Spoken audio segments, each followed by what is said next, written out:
And then someone saving you. Okay, long ago, you know that you were recalled to life. They tell me so. I hope you care to live. So here, recalled to life, Dylan, you might need to open the book. Okay, so recalled to life is? Resurrection. 19? I can't say. You are? Shall I show you to her? Will you come and see her? The answers to this question were various and contradictory. Sometimes the broken reply was wait. It would kill me if I saw her too soon. Sometimes it was given in a tender rain of tears, and then it was take me to her. Sometimes it was staring and bewildered, and then it was I don't know her, I don't understand. Okay, so Mr. Laurie is talking to talking to someone. Okay, let's continue. After such imaginary discourse, the passenger in his fancy would dig, dig, dig, now with a spade, now with a great key, now with his hands, to dig this wretched creature out. Got out at last, with earth hanging about his face and hair. He would suddenly fall away to dust.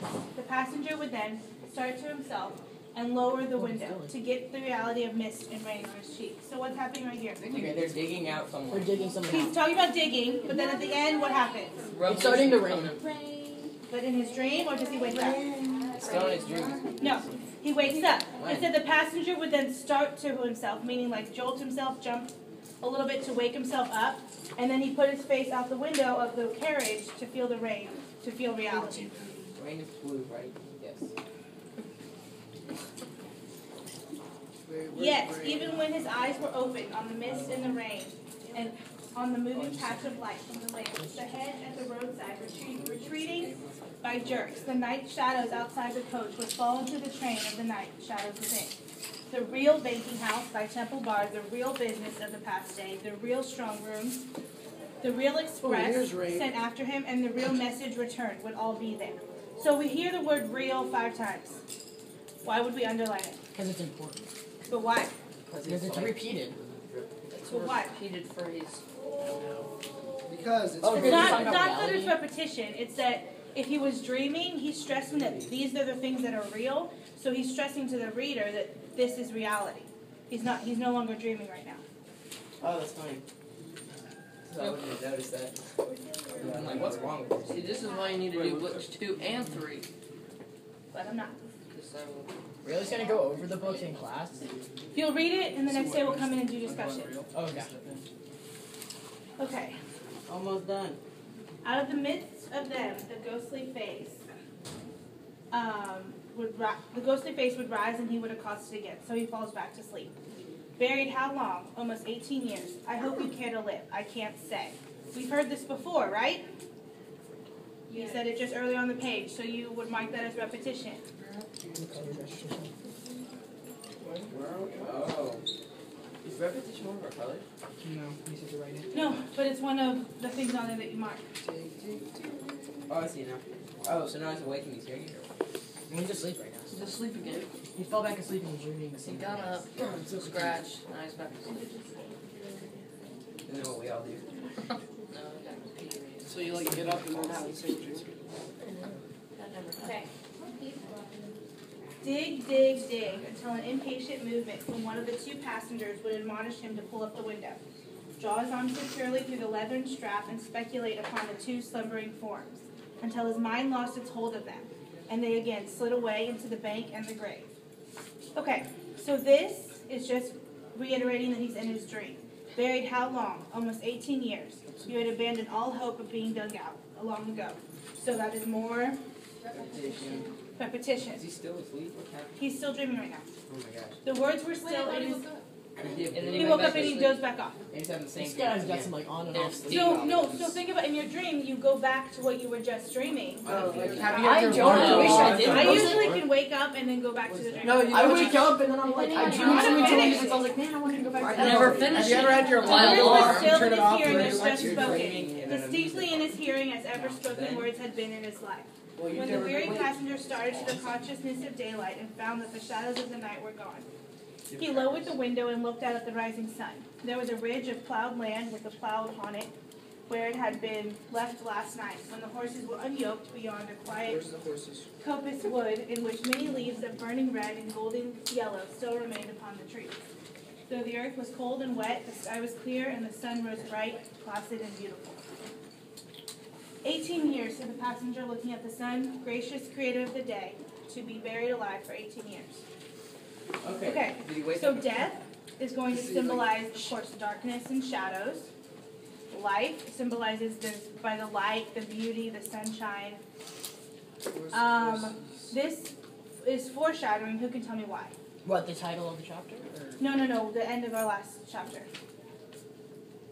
The things to come. That's the definition. Why is it foreshadowing? Josh. Oh, it's talking about like Like heads up. That's also a I got definition. it. Is it What talking? exactly does it say? Yes, Michael. It says, though the earth was cold and wet, the sky was clear, and the sun rose bright, placid, and beautiful. Is that like foreshadowing of what it's going to be after the revolution is over? Well, that's smart. But that's not what I was going for. It could be. But what I'm going for is where it says 18 years with the passenger looking at the sun to be buried alive for 18 years. That's foreshadowing that we're going to find someone that's been buried alive for 18 years. But they're not alive, right? I don't know. Okay, well. Okay. So chapter 4, it's called the preparation. So talk with the people around you why you think it's called that, and I'll ask. They're probably preparing something. Think about where we are at in our story and maybe what they're preparing for. Maybe they're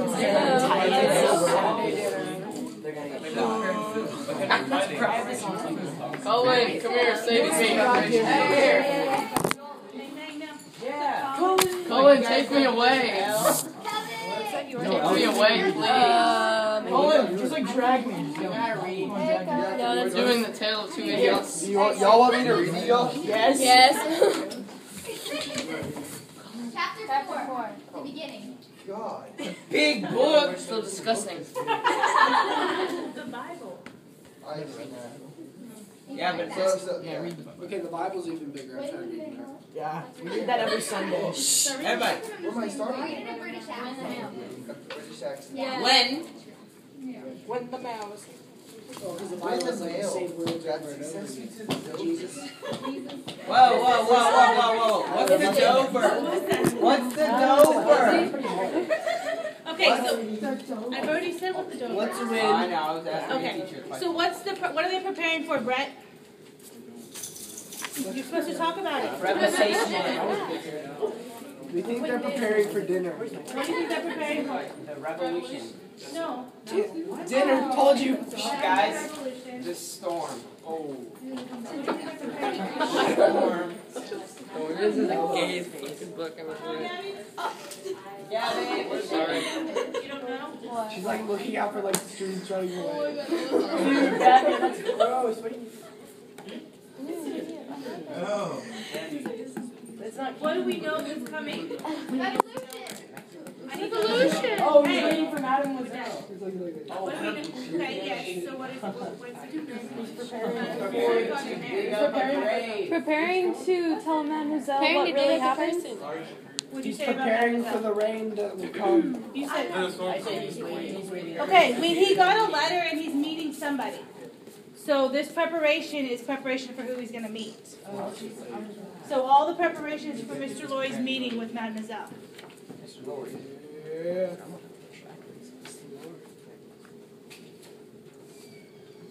Okay.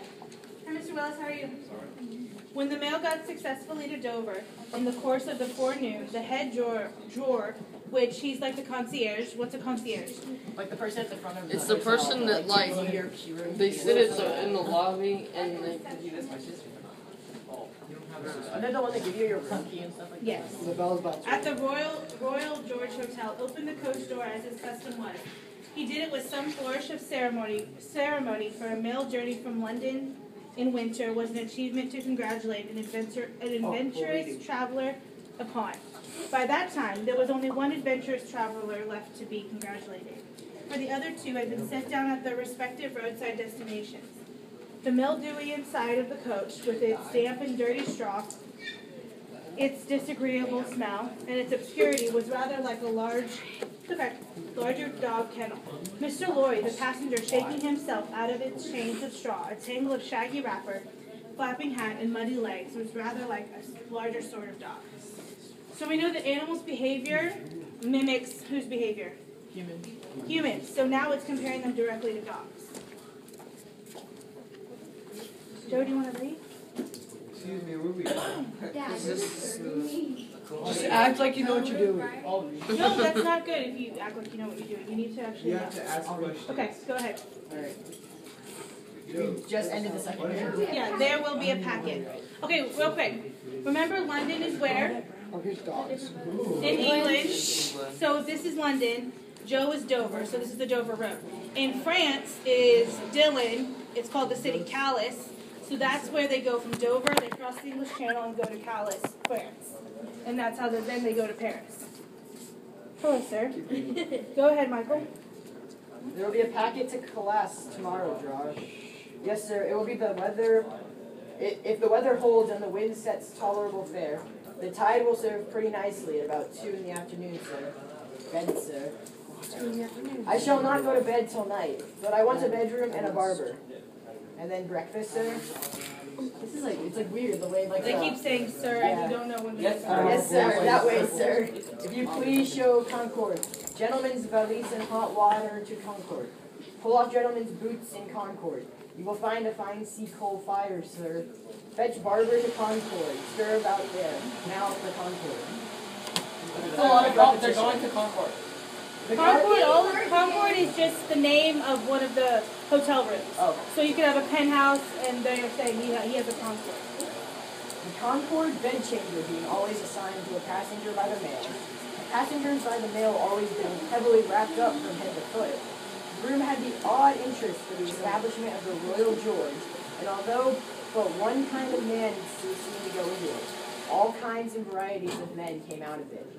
Consequently, another drawer and 2 porters and several maids and the landlady were all loitering by accident in various points of the road between the Concord and the coffee room. Okay, 1 second. Right here we're going to see characterization of Mr. Lorry, which we always want to mark characterization because your essay topics will be one of your motifs or themes or characterization of a character. And the characterization of the characters that you need to know is on your bookmark. So we're going to hear about Mr. Lorry here. Continue when you want, Michael.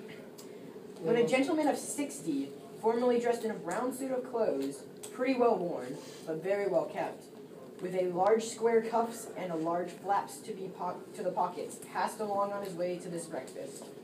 The coffee room had no other occupant that forenoon that the gentleman in brown. His breakfast table was drawn before the fire, and as he sat, with its light shining on him, waiting for the meal, he sat so still that he might have been sitting for his portrait. Very oddly and methodically. Orderly. I said that wrong? Yeah, you said orderly. Oh, orderly. It's okay, you close. With a hand on each knee and a loud watch ticking a sonorous sermon under his wrapped waistcoat, as though it pitted his gravity and longevity against the... These are weird words. The levity and evanescence of his brisk fire. He had a good leg and was a little vain of it. For his brown stockings fitted sleeves sleek and close, and were of fine texture. His shoes and buckles, too, though plain, were trim. He wore an odd little sleek, crisp flaxen wig, setting very close to his head, which wig it was to be presumed was made of hair, but which looked far more as though it was spun from filaments of silk or glass. His linen, though not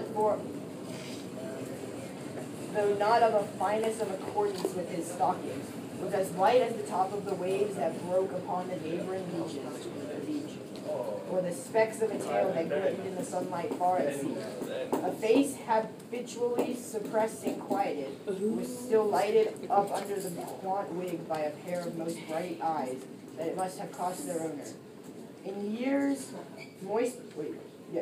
gone by, some pains to drill to be the composed and reserved expression of Tellson's Bank. He had a healthy color in his cheek and his face, though lined bore few traces of anxiety. but perhaps the confidential bachelor clerks in Tellson's banks were principally